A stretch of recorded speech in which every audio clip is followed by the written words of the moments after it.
sunt make-up artist Kaya Bonev și alături de echipa Pharmacy o să vă arăt cum să recreăm un look clasic pe care Kim Kardashian îl abordează în mod frecvent, folosind de asemenea produsele Pharmacy.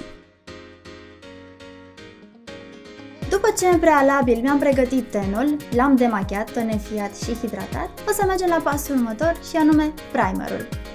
Cel pe care îl voi folosi se numește VFX Pro Camera Ready. Pe acesta îl vom aplica fie cu mâna, fie cu pensula. Mie îmi place să-l aplic cu mâna pentru că are o textură foarte catifelată.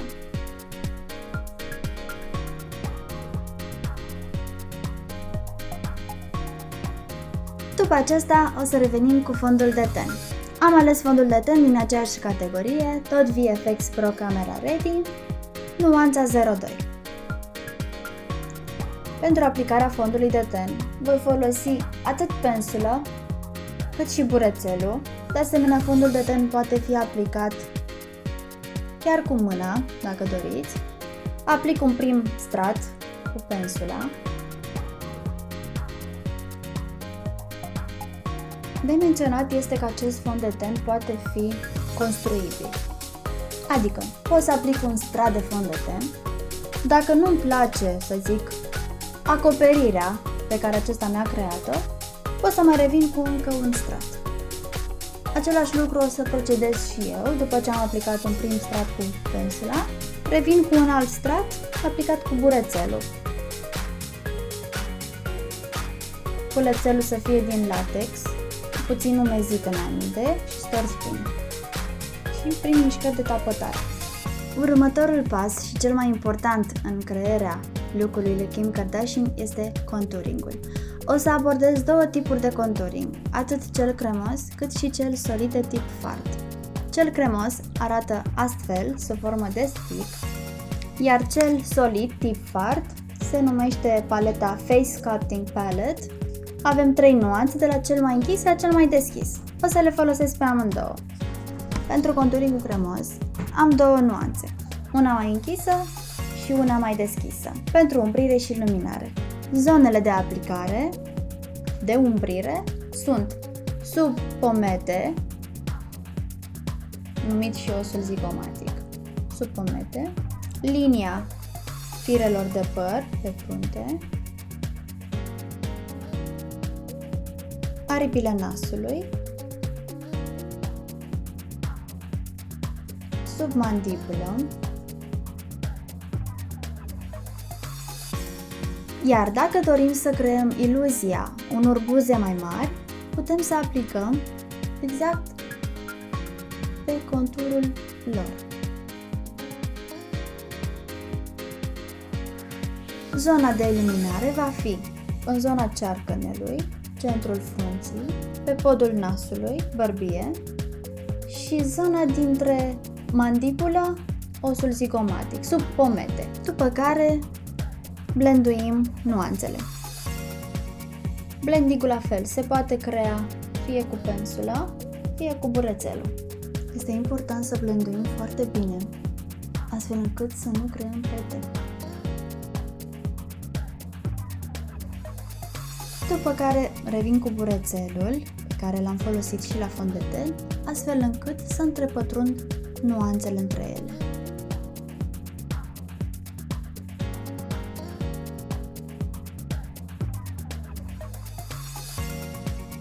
După ce am aplicat contouringul cremos, o să vreau să-l setez mai bine folosind contouringul solid, cel tip fard, pe care vi l-am și arătat. O să folosesc primele două nuanțe, le combin și le aplic în zonele cele mai închise ale feței. După care, prin mișcări fine, aplic.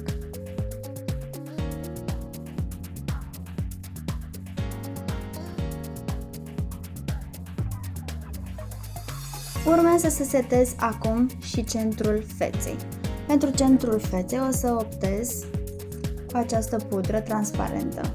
O aplicăm acolo unde dorim mai multă luminozitate. Pentru bronzer o să-l folosesc pe acesta, din paleta 3-in-1 Face Palette. Pot să folosesc atât bronzer cât și blush. Datorită faptului că Kim Kardashian abordează mai mult un stil mai bronzing, o să merg pe nuanța aceasta.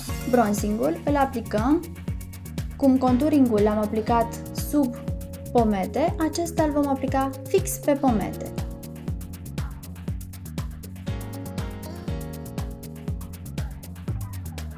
Pot să revit puțin și în zona frunții, practic zonele pe care razele de soare ne ating fața. Puțin pe pleoapa superioară, descarc întotdeauna produsul și pierd puțin spre nas. Foarte puțin. Nu descarc produs pe nas, doar pierd, să creez un efect mult mai bronzat. Următorul pas, iluminatorul. Cel pe care îl voi folosi este Terracot, nuanța 15.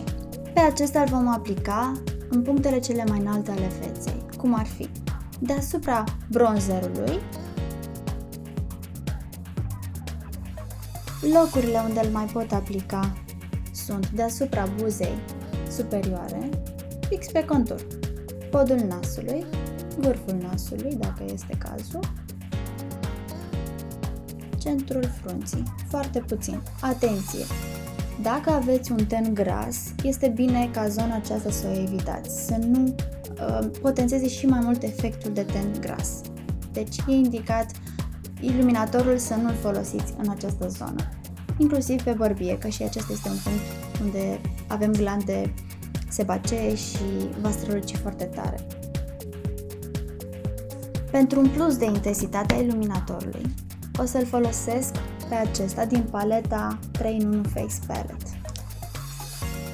Îl mai aplic și în colțul intern al ochiului pentru a crea un efect mai luminos al privirii. Îl mai putem aplica și sub arcadă, sub sprânceană. Îmi place foarte mult iluminatorul ăsta. Se vede din avion. Se vede diferența. Deja sunt mai glamorous. Următorul pas, sprâncenele. Pentru sprâncene o să folosesc creionul 02. Arată așa. Este un creion foarte cremos. Dar mai întâi o să împerii bine sprâncenele. Mi le curăț astfel de fond de ten și de pudră dacă cumva a căzut pe acestea. La aplicarea creionului începem întotdeauna în punctul cel mai înalt al sprâncenei. Din acest punct pornim către coadă. Practic aici este zona unde descărcăm cel mai mult produs. Aici avem voie să închidem cel mai mult sprânceana. Nu am dorit să închidem și la rădăcina nasului, spre rădăcina nasului, căci astfel o să avem o înfățișare prea aspră, prea masculină, prea încruntată. O să vă arăt. Deja cum mă îndrept spre rădăcina nasului, încep să țin cât mai culcat creionul. Astfel controlez mai bine cantitatea de produs pe care o să o aplic în zona aceasta. Mai revin cu pensula, le mai perii puțin și mai intervin acolo unde este cazul, unde mai avem goluri. Pentru o mai bună definire a sprâncenelor, o să folosesc și mascara. Se numește Brown Design. Este o mascara transparentă. Îmi place foarte mult penița acestuia. Arată astfel. Și vom fixa, ajută și la fixare și la definirea lor mai bună. Se vede diferența? Eu zic că da. Să trecem la ochi. Am optat la acest fard cremos numit Brown Sugar, nuanța 02. Este o nuanță foarte faină și se dispersează foarte omogen și ușor pe pleoapă. Arată așa. Da, e superb. Poate fi folosit și sub formă de primer, adică fie puteți să aplicați primerul și apoi să veniți cu acest fard cremos, fie puteți să-l aplicați direct sub formă de primer. Pentru a nu crea linii dure, margini, puteți să veniți cu o altă pensulă curată și să-i stompați aceste linii. Să să arate mai curat. Putem aplica și pe plapa inferioară, la baza genelor. Îmi place foarte mult acest produs, că în momentul în care face priză cu tenul, în special pe plapa mobilă, cea superioară, nu se strânge, nu face brazde, adică rămâne acolo unde l-am aplicat, ceea ce e foarte bine. Parcă aș dori să-i dau un plus de intensitate. Pentru asta o să folosesc nuanța a doua din paleta Trio Eyeshadow Kit 05 Vintage Season. Cu o pensulă mai plată, aplicăm la colțul extern. Practic aici este zona unde vreau să-i dau un plus de intensitate. Astfel, creez și efectul acela mai de lifting, de ridicare a ochiului. De asemenea, puteți să-l aplicați și cu degetul. Nimic greșit.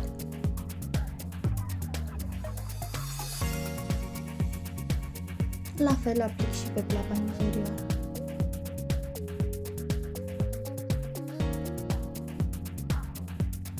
Estompez foarte bine culorile, astfel încât, după cum am zis, nu vreau să am pete, brazde, linii dure. Parcă aș fi vrut să-i mai fac ceva pe plapă. O să mai intervin chiar cu iluminatorul pe centrul plapei, prin tapotare, cu degetul. Îi dă un plus de luminozitate. După care, cu o pensulă, estompăm puțin dacă avem treceri prea bruște între culori. Mai intervin puțin cu iluminatorul și în colțul intern, să mai intensific puțin. După care o să mai folosesc acest bronzer din nou și să-l aplic în pliu. Vreau să am efectul acela de bronzing mai accentuat. Se vede că este mult mai accentuat.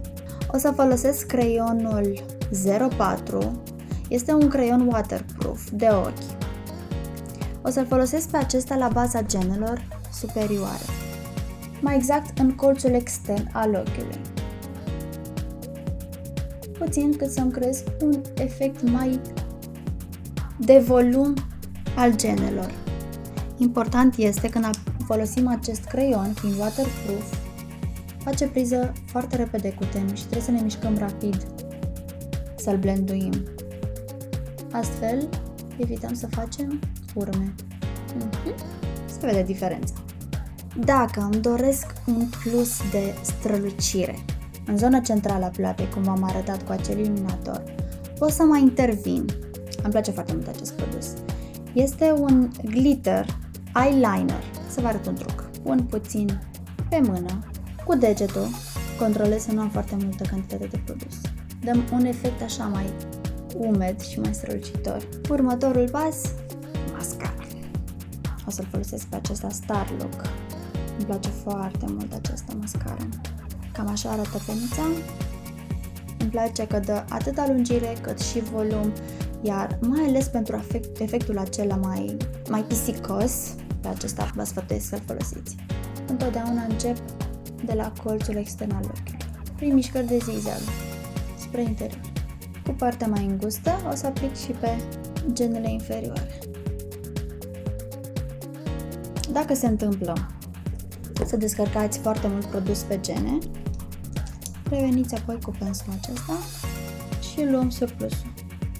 Rujul pentru care am optat pentru acest look, creionul 203, e o nuanță mai nude. Îmi place să aplic creionul atât în conturul buzei cât și pe buză. Credeți-mă, rezistă mai mult, un timp mai îndelungat.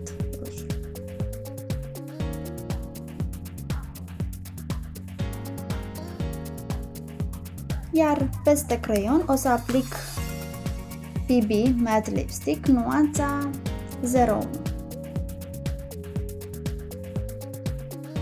Îmi place acest ruj că este mat, dar totuși se simte foarte cremos. Oarecum hidratează buzele. Chiar acesta, cel puțin așa am simțit. Dacă dorim să dăm un plus de...